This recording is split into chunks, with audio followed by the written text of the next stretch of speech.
Alright, and now we're live, and I'll go ahead and make a notification about that. Sorry, we had technical difficulties. My interface is going out, and it makes me sad because I like this The interface. sound is on?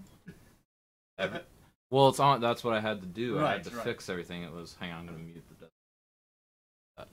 But yeah. Sorry about that, folks. Anyways, welcome to Composer Talk, where I am frantically trying to type things out because my life is disorganized right now. Don't do 12 credit hours of doctoral level classes plus generals, by the way. It's a really horrific idea because then you end up like me and I can't figure out where I'm supposed to be. I've taken to not just having my Google calendars, but I also now have to have my physical calendar that I keep track of because I can't remember to check my Google calendar. Google right now. Calendar is your friend. I've told It many is. people that. No, it is. It is my friend. I have it automated through my Amazon Dots. I have it automated through everything. My watch buzzes when I had to be places, but unless I write it down in like 18 places, I'm not gonna remember it. It's stupid. I don't like it. I mean, you've seen lately. Like I can't remember where my head is, or if I even have. I have a head, right? Okay. I Good. think so. So yes, welcome to Composer Talk. I'm Zach, I'm Jacob. and we're gonna talk about some composition and yeah, we're gonna do some stuff. It's gonna be fun. So Yeah. let's just dive right in. Lots of stuff going on this week.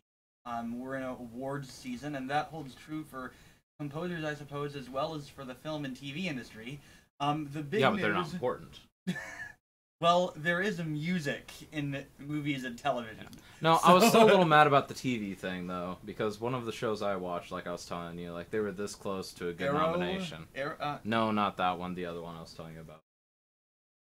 Never mind. We'll chat later about that. They don't nominate Arrow and Flash, which I really get upset about because I feel Arrow and Flash are the epitome of epic television. I feel like I'm not like a big. I mean, my TV consumption tends to be very niche, so I don't like really follow what happens in the mainstream TV world that much. But I feel like network shows tend to not fare quite as well in the awards. yeah, everybody wants the silly little indie shows. Well, not even as indie as like you HBO and Stars and the cable and satellite more specialized channels. And I mean, there's I don't have a. I know you really like it. I don't really have a reference point for it because I've only seen a few episodes. But there have been a lot of good network shows. I mean, I'm a big Joss Whedon fan, and all his shows are like Fox, and they get canceled because the networks suck. No, it's because Joss Whedon, as he proved with Avengers, he is best whenever you give him like 18 different threads. Like, okay, we've got these 18 different stories, and we want you to create a story out of those. Well, he's not really good at creating the beginning of it because he draws it too long. I completely disagree. You don't even watch Joss Whedon shows. I've watched a couple episodes of his shows, and all of it is like, so you took an hour to go over 5 minutes of plot. Okay. See, you're taking too long to draw it out. Is some people's steady world building that really draws you in? No, and world building is good. I am a huge fan of world building. I mean, look at my shirt, Warcraft. Like, I love world building, and in fact, that's why I love things like Star Wars too. I love big epic world building, but the Whedon stuff to me is just like it's a little bit too much of a crawl. I don't know. Have you seen Firefly? Fire. One episode, and it was a snore fest for me. Well, which I don't know. To me, Episode 1. Really. See, I feel like the first episode of Firefly really draws you in and really gives you an idea of where it's gonna go. But there's differences in taste, I suppose. I mean, I kind of agree with you with something like Buffy, where Whedon was just getting started. No, the first season of Buffy is campy and it's not that great. But it's really not that great. But I mean, and so with that, I see where you're coming from. But back up, you're like off screen. That was but the problem. But with something like that, we're talking about his first show and him getting his legs. Anyway, getting back on topic, awards season. Yes. Grammys.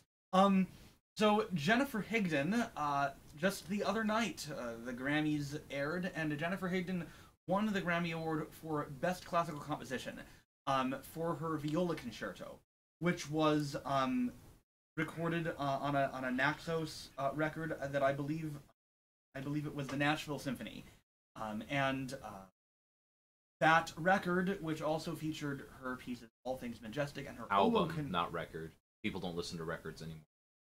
You can still say when there's a Grammy called Record of the Year, it's used to refer to recording. Album is also an anachronistic name. Both can be used interchangeably. Best Classical Compendium is what it's called. Right. That's what I was about to say.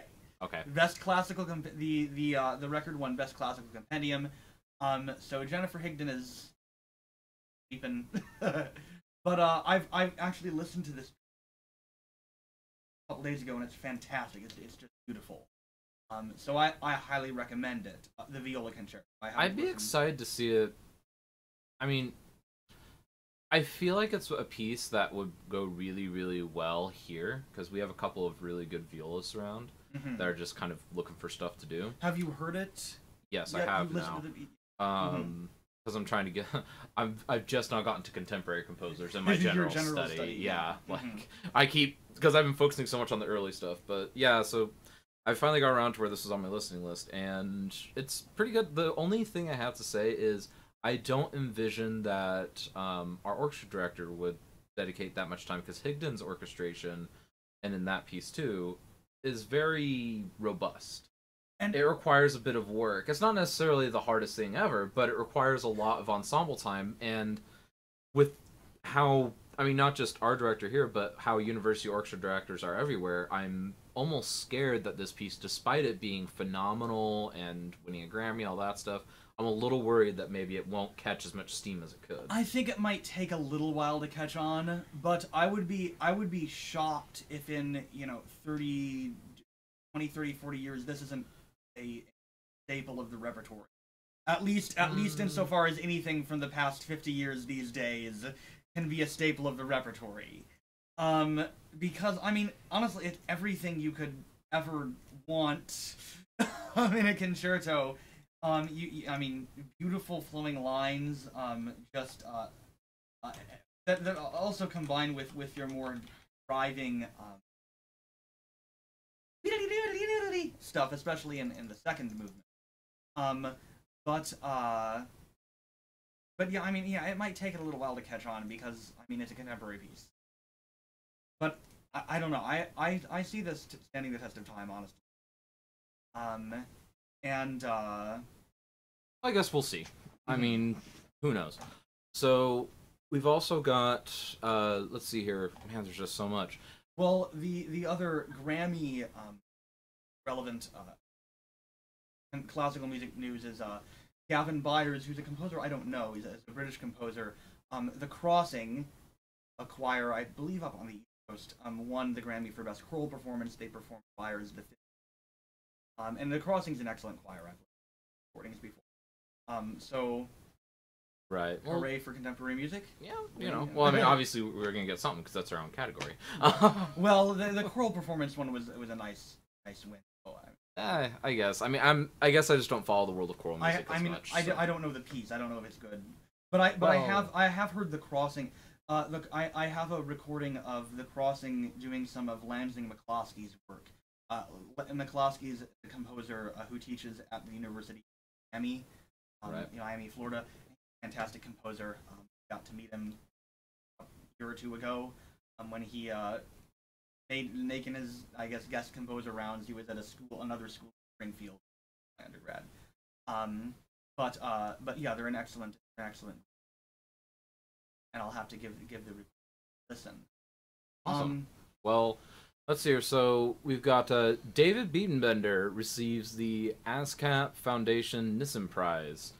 This is, it's a fairly big prize, especially for anybody that is aware of, well, just how powerful ASCAP is. And Biedenbender himself, we had Biedenbender here last year.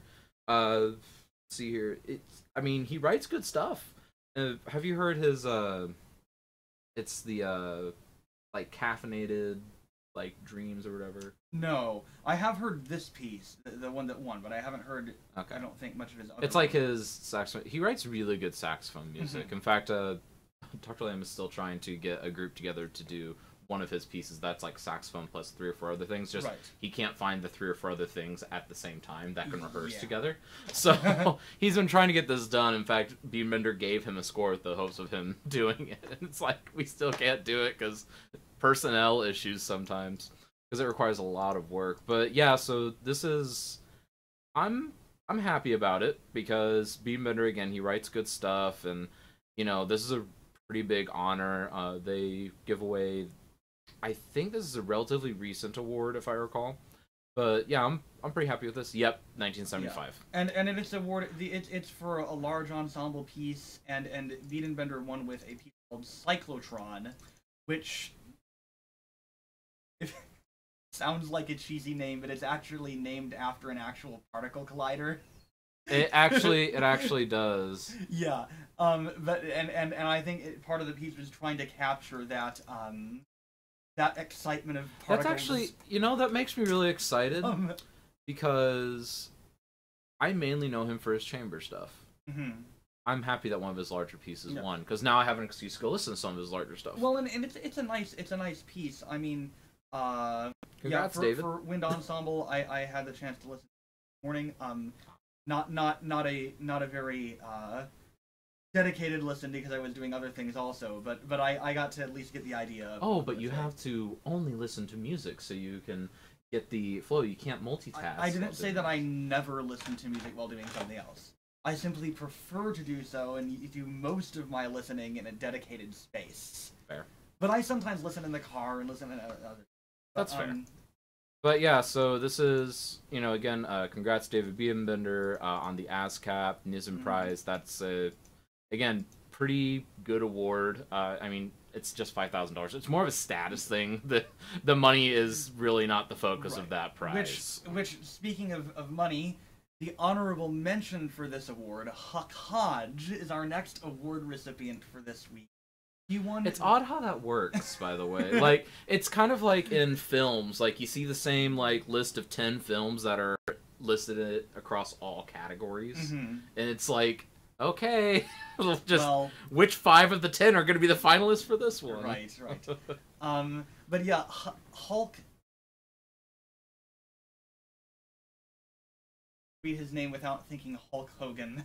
I'm thinking the rest of the writing music. But Hulk Hodge, contemporary composer, recently won the Charles Ives Living Award, which was established by the Ives estate to provide a composer with the means to simply compose for a living for a period of 2 years, so they don't have to take any other employment. So it's a $200,000 award. That is distributed over 2 years. The terms are that you can't have any salaried employment, although you can accept commissions and the like. So well, it's because basically it's kind of just like a call for great works. It's basically what this is. Kind of like the are you familiar with the Copeland House? Yeah, I don't know that one. It's kind of the same thing. You go and you compose at some place that Copeland composed at, and it's supposed to be some. Well, yeah, but the idea is that you get 2 years with this income to simply focus on composing, where you don't have to do anything else. And Huck Hodge, who I'm not really familiar with, I will have to get familiar with him. Oh, I've met him. Really? Yeah, I don't remember where, but I distinctly remember his face and shaking his hand. It was probably something OU related. Mm-hmm. I can't remember what it was. I know what it was. He was a guest. Sorry about the clap there, but he was a guest judge whenever one of the years that we decided to do that 4x4 comp. Oh, okay. Mm-hmm. By the way, I'm shocked you haven't asked about that. The 4x4? Okay, good. You don't know about it. That's I might have read about it on. There's lots of stuff on the website that. In my defense, I tried to fix that. But yeah, he's actually a really cool, really down to earth guy. Mm-hmm. I'm glad that he won this because he does write good stuff, and basically his orchestration is actually really awesome. Like, I kind of want to study it at some point, just as like a contemporary example. Right. Like, I don't want to model myself after it, but I really want to take some stuff from it, kind of like I've studied Koji Kondo for a bit, things like that.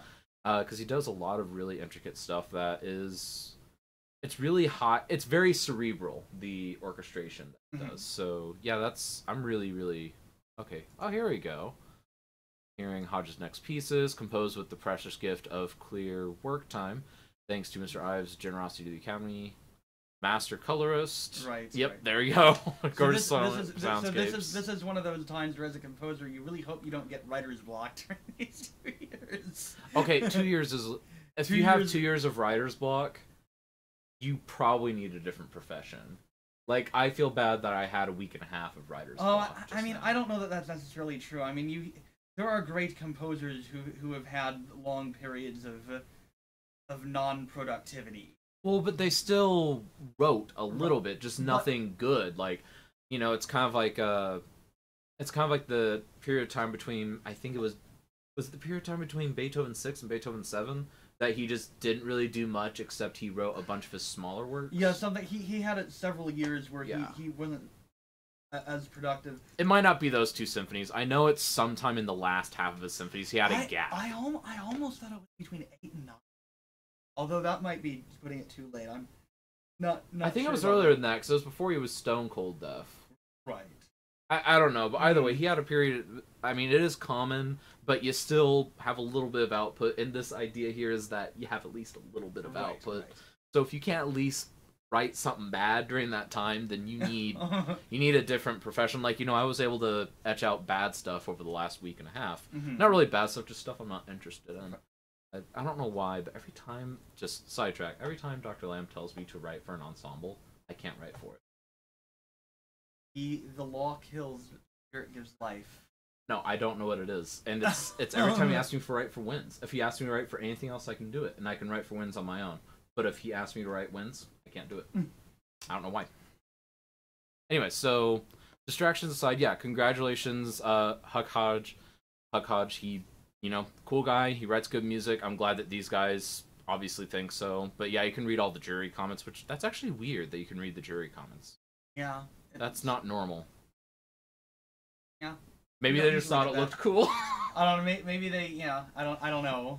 Maybe he you know, Hulk Hodge is like, let's make it Hulk public. Hodge, Hulk. really? I Stop keep saying Hulk. Hodge. It's incredible. I think I've still got his number, actually. I'll just text him that. I'm actually curious. Do I still have his number?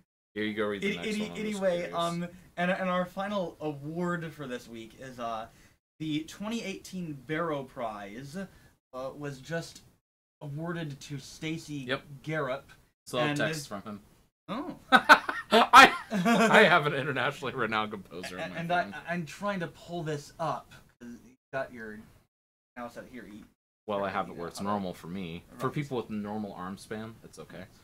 Okay. Who What are you looking know for? Just pull up this article here. So the Barrow Prize is awarded through the Barrow Endowment for Music Composition at Brigham Young University, and Stacy Garin is the winner for this year. So it's a, did I say Garrop, not Garrett. So the Barrow Prize is $12,000 commission, and each year, or each time the prize is awarded, they select a different small ensemble for that will commissioned ensemble the work. So he's commissioned to write a major new work for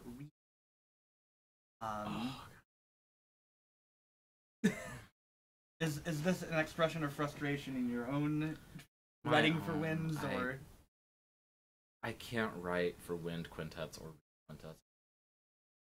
it's Like, you know me, I've written for literally everything. Except that. Can't do it. you haven't written for guitar?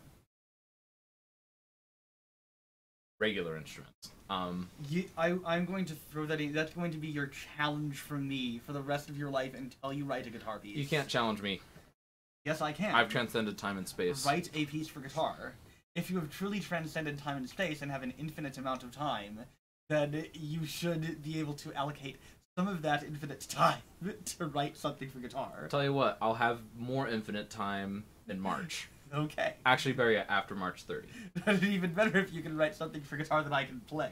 You just really want someone to write something for you. Yes. Like seriously. I You just need to commission someone at this point. Well, yeah. But Seriously, anyway, do it. yeah, I might. But yeah, anyway, congratulations, Dr. Garrett. And yeah. So I think I've seen her before too. I don't think I have her number in my phone or anything, but okay, never mind. Okay, continue. Anyway, so more news for this week. We don't need news. News is old. So we this kind of piggybacks off something we talked about last week. So I don't want to discuss it at length like we did last week, but more just continuing the tradition of more things. controversy about revisions of old works. A Hungarian state opera is putting on a production of George Gershwin's Porgy and Bess. Okay. Now this one though, given the content matter of it, why? Like what? Like why? Well, let's. Oh, they can see it up there. I was going to say, no, they can't. No, finish. it's like now they can see it. The Hungarian State Opera is doing a performance of Porgy and Bess with a predominantly white cast, and they're getting a lot of blowback for this. There's a New York Times article about it, and okay, I'll put it this way: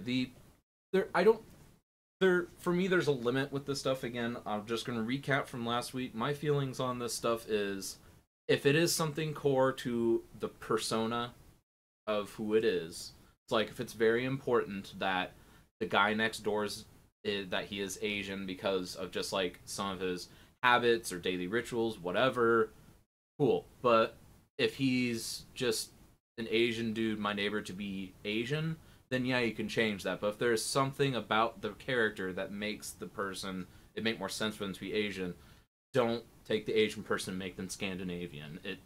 It's the same kind of thing. Like we've had this discussion with superheroes. Porgy and Bess, yes, you can get the core story without, the African American influence. However, it really guts a lot of the story. That's the problem. Are you familiar with the work? I kind of know what it is. I haven't actually seen it before, but well, I can tell you this: they would have to pretty much. It'd be kind of like carving out the inside of a turkey and then serving it as a full turkey. Well, and Zach and I have had conversations about actual in movies and in comic books races of the characters and how it affects their characterization, and we have some disagreements about that.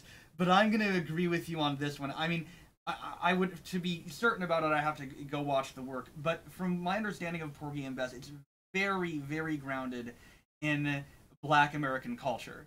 It would be kind of like, the movie 12 Years a Slave? Never heard of it. You've never heard of 12 Years a Slave? Well, it's about a black man in the pre-war South who's free, but he's captured and taken as a slave, and it follows his life. It would be pretty weird to do a remake of 12 Years a Slave where it was played by white characters.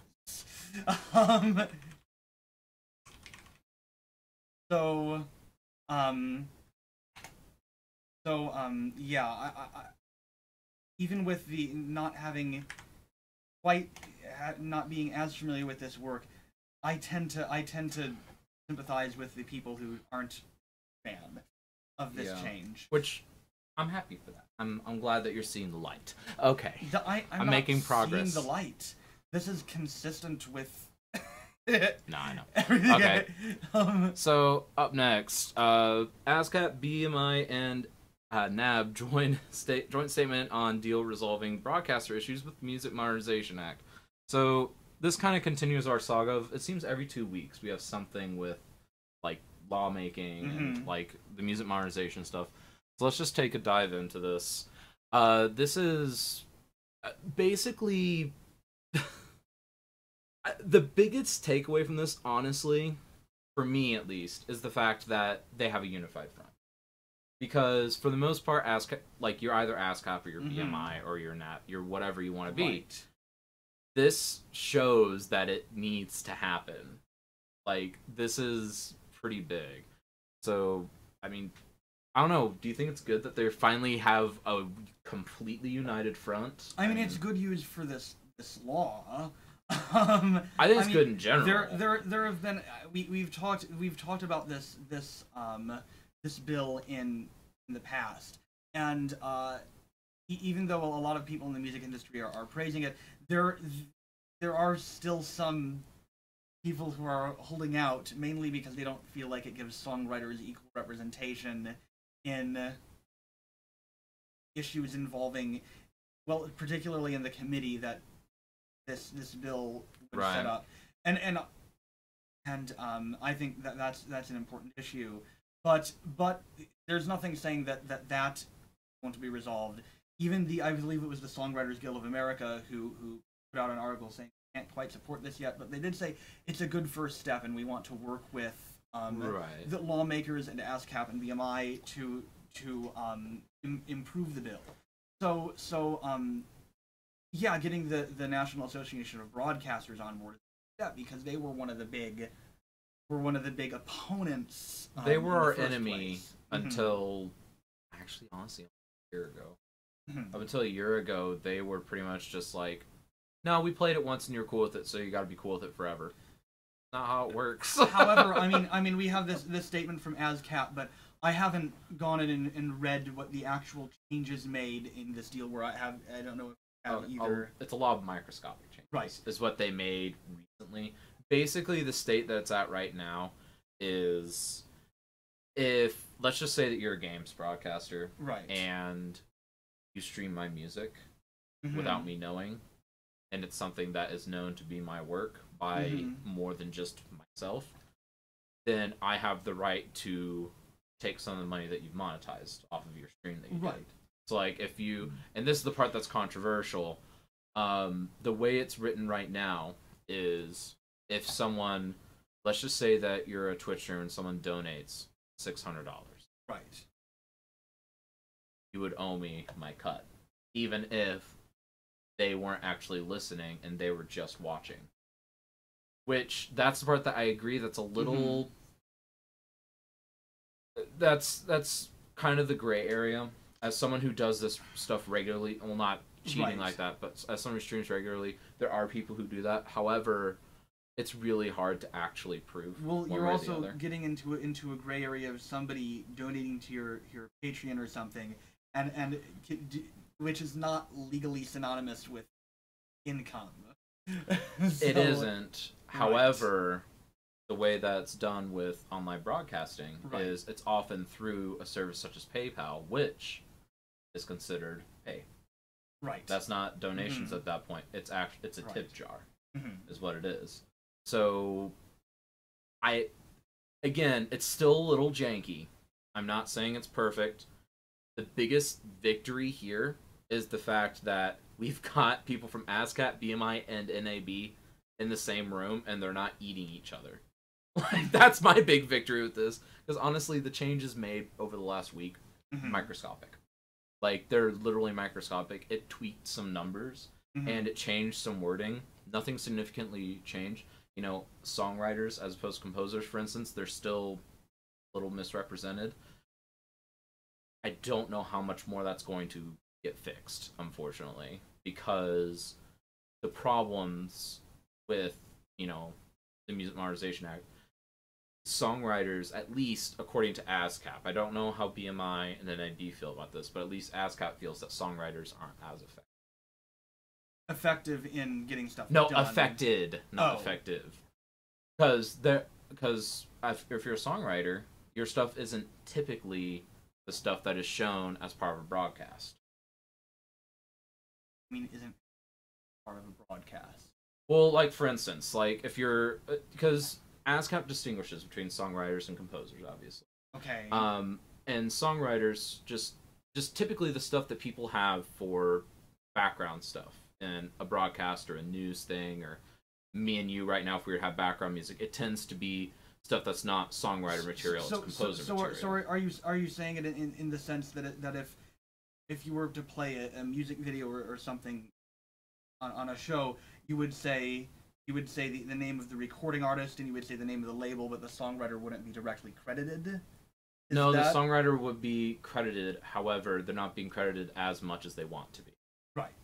So just the percentages are off. I don't know the exact percentages right now because it's not on the forefront of my mind. Sorry about that, but it is still a little low. And I want to say that it's about. I want to say it's currently about a third of what the composers are doing, or of what they're getting. And traditionally, if you have a collaboration between a songwriter and composer, it's 50-50 or 60-40 traditionally in favor of the composer. That's just traditionally how it works out. And so getting a third of what the composer gets is a little under. And I can see the backlash. However, again, we gotta take the small victories. Well, what are we talking about? How does I don't know how ASCAP distinguishes songwriters and composers. Basically, did you write lyrics? If so, then it is songwriter. Does it involve lyrics? No, you're the composer. See, that's a load of crap. That's how ASCAP distinguishes. Because I can write a piece and write the words for that piece. No, then you are the composer and songwriter for that piece. Oh, okay. So songwriter refers to the lyricist, not to the person who composes the music. Yeah, the lyricist, and the lyricist can also be the one that gives you, like, you know, the basic progression, like C, G, E, C. Yeah. Okay. I mean, they can do that. It's now that part is a shifting sands type area, but in general, if it's lyrics oriented, then songwriter credit. So, like, it's, for instance, like, whenever I register stuff with ASCAP, I register as, because most people you just register as, oh, okay, I'm the composer. I have to register 50% composer, and I'm also 50% my own publisher. Right. And it's the same thing. I would have to add songwriter to that too. So if I were to write something with lyrics and have it on there, like, there's one thing of which I have a songwriter credit. It's not mine, obviously, because I don't write lyrics, but I have it. It's the way ASCAP has it, and again, this is whenever I did it, is it was 50% publisher, 25% composer, and 25% songwriter. Well, and I can see that. I mean, it kind of depends on how important you think lyrics are, I suppose. With which, do you see lyrics as something as equal importance with the music, or are they one aspect of a work that includes many musical and textual aspects? Which, well, and either way, that's not quite how they're viewing it. They're actually viewing it as a workload issue. They're not viewing it as an end product. They're viewing it as workload issue. And I mean, like it or not, it is, because I know that you're someone who has done both. But in general, a lot of publishing companies do feel that the songwriter doesn't quite put as much in as the composer. As somebody who's written both lyrics and music, I agree, not because I necessarily think writing words is harder, but because writing 5 minutes worth of lyrics is a lot less working with text than writing 5 minutes of music. Is like 5 minutes of music would be the equivalent of more like writing several pages. Yeah, which and that's the distinction, and it's mainly because there's no other good way to There's no other good way to measure it, honestly. I mean, off the top of your head, can you think of a better way to do it? Like, oh, per, dot of ink used. Can't use that, because then composers just write block chords everywhere. Trust me, I know how. I know how to cheat that system. Right, and I mean, yeah. So no, I'm not sure the Songwriters Guild of America. I'm not sure how much of that organization, if there are composers within that organization who do both and are upset because of both ends, or if it's simply the lyricists. But yeah, I mean, I can kind of see both sides on that. I think it's I don't know, but either way, so in the end, the big takeaway here is it's still being worked on. I mean, if I'm being totally honest, they kind of overblow the amount of work that's been done. It's been very minimal over the past week or two. The biggest takeaway is that they're to the point where they have joint statements, and that is, if you're familiar with ASCAP, BMI, and NAB as we are, I mean, that's a big thing. Yeah. Like, it's effectively like, the Sith and the Jedi, like, uniting against a common enemy. The Republicans and the Democrats, which is also happening here. This is a bipartisan bill. Well, it's also To be fair, I also have a quote from a Democrat on this that said, "It's because nobody actually gives a damn."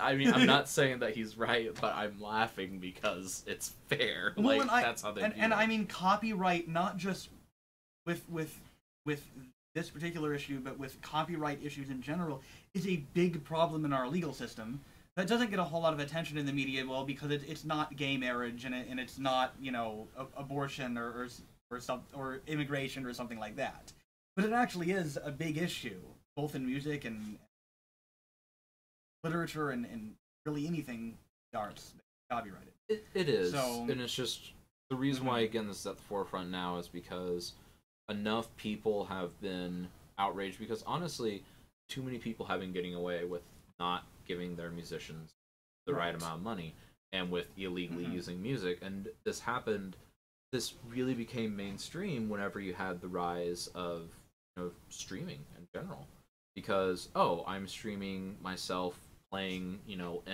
some NFL game. I want some background music. I'm gonna take this stuff from this band that I like.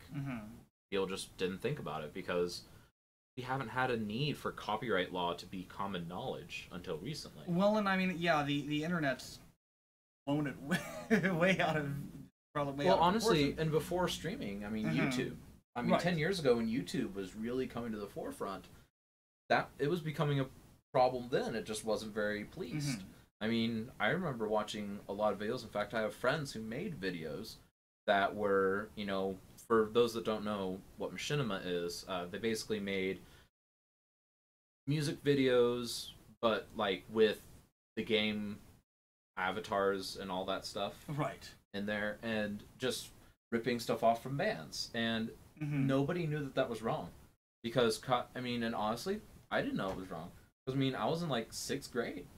How was I supposed to know that was wrong? My friends are doing it. I'm like, oh, that's cool. Like, I didn't like the music, but I was like, oh, cool. You synchronized yourself, using the skill cape emote with, some big, like, guitar riff. That's really cool. And nobody knew it was illegal. I mean, it's obviously been taken down now because it's highly illegal. Yeah. But, I mean, it's just, culturally, we didn't know. I mean, it'd be kind of like someone coming in. I'm trying to find a way to phrase. Okay, there's actually no real good analogous example for this. I think it's clear enough. The way it's clear enough. But again, I'm glad that there's progress being made. And again, the reason why this is so big now is because it finally kind of boiled to a head. And I think this started 10, 12 years ago with the rise of YouTube, and it really steamrolled forward about, I want to say, 3 years ago, whenever Twitch was starting to get really big. Right. Because that's where it got really nasty really fast. Not nasty, but very illegal without people knowing. And about, was it a year or 2 years ago that everybody was finally like, oh, yeah, by the way, you all are breaking the law. Like, I don't know. But, yeah, so either way, progress is being made. The big names are working together. Republicans, Democrats, ASCAP, BMI. We're progress. Okay. Anyway, sorry. had to. Okay, yeah, I didn't know what that was. You're like looking like this. I'm like, is there something on the TV? Well, I'm like trying to sneeze, and it's not. So it'll probably 5 minutes later on. Well, if you have to mute, you know where the button is, right? Mute. Yep. Yeah. Yep. It's the little AKG icon. Anyway, that's about all for a heavy news week. On to this week's discussion topic, which we hinted at last week. We had some controversial talk about today. So the topic we kind of wanted to discuss, and this is very relevant lately, is why this was brought up and why we felt it needed to be talked about. Should the actions or moral character of an artist affect the way we view that person's art? And this is, of course, Bennett, you've seen a lot of think pieces on this in the news lately because of sexual harassment and assault accusations being made against many prominent artists in the film world and in the music world.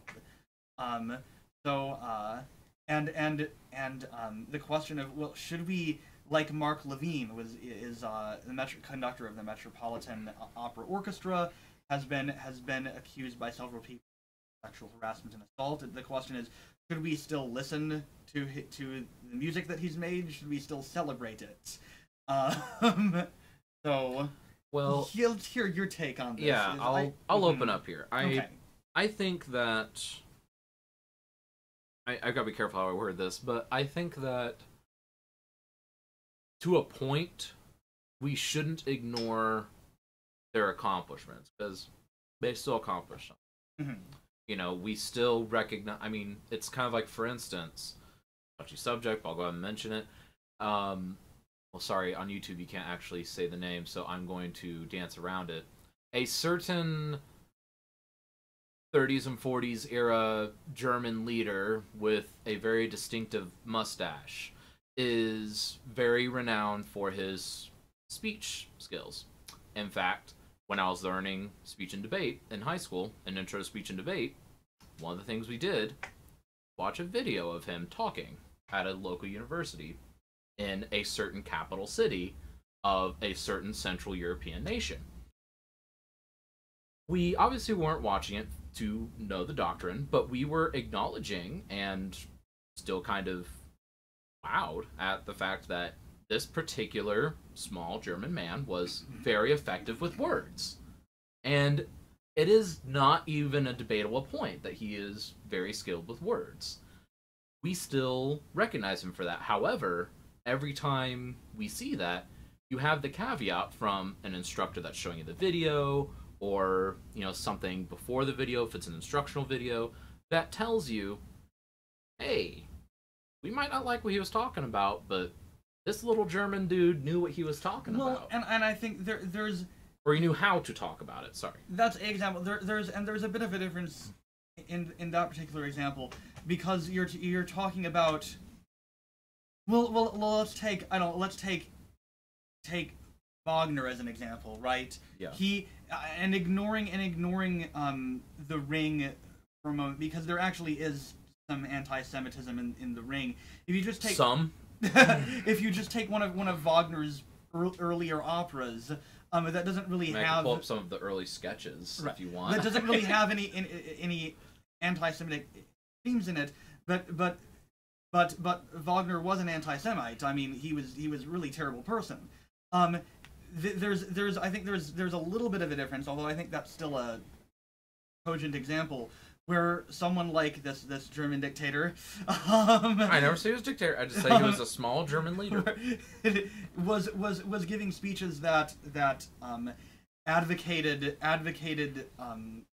certain unsightful right, things directly, whereas with someone like not Mark Levine, Adam Levine, or Wagner, they're people who hold reprehensible views or have done reprehensible things, where in the music itself, it's not necessarily true that they're advocating those things. Wagner, to an extent, yes. The Ring definitely has some anti-Semitic themes in it. Well, and like, for instance, you know, I've done an in-depth study of the Ring Cycle. In fact, I want to get my own copy of the Ring Cycle so I can do more studies on it. But whenever I was going through this in a class, something that kept being, you know, it wasn't necessarily like a warning label. It was more a running joke throughout that section of the class. It was like 2 weeks or so of the class we were going through it, and because it was just kind of an overview of, like, you know, what was significant, that kind of thing. And just the whole time, anytime something questionable in nature came up, someone just made the joke of, that's Wagner for you, and we all just died laughing because we knew the running joke at that point. Right. And I think that if you have that kind of attitude with it of, yeah, we're not actually going to take this seriously, but we are going to look past it to look at the actual art, whether it be him for his music, a certain small German man with his speaking ability, or, you know, Mark Levine's honestly very formidable repertory that he has conducted and recorded. I mean, he's got recordings that you and I have probably listened to frequently without even intelligently knowing it was him. I mean, his baton is everywhere. Right. But that was bad. Okay. Not yeah, sorry. I didn't want to change your phrase. No. But I'm keeping it. But I want to focus more. I want to focus less on music that advocates reprehensible views, and more on people like Levine. Okay. Well, in that case, then right. I'll show you this example. Actually, more just a theoretical. Still our small German friend. Right. There is actually an almost heartbreaking video that I saw once on the History Channel before it became the Doomsday Network, like whenever I was young, of this small German man playing catch and eating ice cream with his son, like any other dad would. And he's sitting there playing and laughing and all that stuff. And the year was 1943. Right. I mean, so with all the stuff that was going on at that... Sorry, it was 1941 during that video. So with all the stuff going on, I mean, in that instance, can he be considered a good little German man? Well, even knowing what he did at work that day. You're right. I think Alexander Solzhenitsyn, so author from the Soviet Union, who was Solzhenitsyn was actually a political prisoner in a gulag in the 20th century, who eventually got out and I believe immigrated to America and wrote a lot about totalitarianism in the century. The phrase he used was, "The line between good and evil is drawn in every human heart," and what he meant by that is good and evil aren't just things that are out there. It's not that you have the good guys over here, right, and the bad guys over here, and they're opposed to each other. Every single one of us has both good and evil inside us. And even somebody, you know, you would regard as like our small German man, he's regarded pretty much as the epitome of evil in our culture today. That's still true of him. The line between good and evil was drawn in his heart, and he chose evil more often than not. But well, I mean, still though, I mean, can you appreciate this small German man playing catch with his son? Can you say in that instance they were being a good person? Like, was that a good person moment? I mean, I think so. Okay, so with that in mind, I mean, are you going to throw out your copy of Symphony Fantastique with Mark Levine conducting? No, I'm not going to. I mean, why would I? It's a really fine recording. Or as Dr. Lamb would say, it's a fine piece of music. Fine piece of music. He throws in the southern thing. I agree with you. I'm actually going to take it one step farther. Yeah. I don't think. This is how I phrase this to be as accurate. Even if, let's just keep using. He's kind of one of our best. I think he was the most recent example we have. Right. It would be nice if we had a composer who I could think of off the top of my head. Since then you're actually Mozart. Well, but yeah, but even if what Solzhenitsyn says wasn't true, right. Even if he was in his normal dealings with people just evil and horrible, I don't think that a person's character or their actions in their life should affect how we view the art that they make. Well, I'll put that different. I don't think in the final analysis it should affect how we view. I do think that when we look at somebody's life, it can inform how we view their art. Because I mean, Berlioz, for example, is a good example. When you look at his life, and then you look at Symphony Fantastique, for example, we can see how things that go on in his life affected the music, and I think that is of great historical interest, and it can help us to understand the music. But I think ultimately, in the final analysis, the music stands on its own, and it has to, and well, and it does. However, not to cut you off, but I do want to say really quick that I think that with what you're saying, Mike, I do agree. However, I think it should come with a caveat. You should know. It's kind of like, you know, if you have a pedophile, they have to let you know that they're a pedophile. Yes, but that's that's for your own and your children's protection. Well, that, and it's also just as an informative thing. I mean, yeah, this man made great things. However, you should know he also did this because, I mean, I'm not saying that it's right to be persuaded by that stuff.